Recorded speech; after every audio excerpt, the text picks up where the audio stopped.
to recognize whether he was a human being or a wild animal walking on two legs.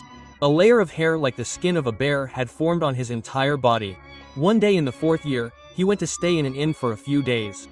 But the inn owner could only hear his voice, not his face. There was such a foul smell coming from his body that the inn owner could not even stand near him.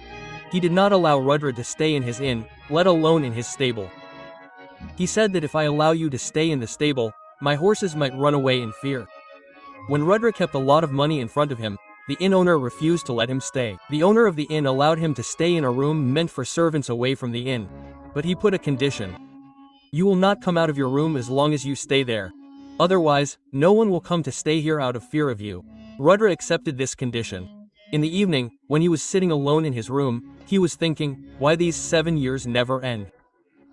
How can I live such a terrible life? Then he heard the sound of a man crying loudly from the room next to his.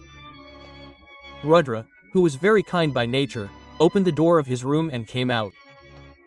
He saw that an old man was crying bitterly in the next room. When Rudrr reached him, the old man got scared seeing him. He was looking completely rich at that time and his face looked scary.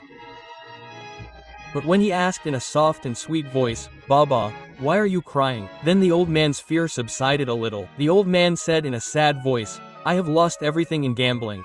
Now I do not have even a penny left. I will not even pay the rent of this inn. I cannot pay. The owner of the inn will surely send me to jail.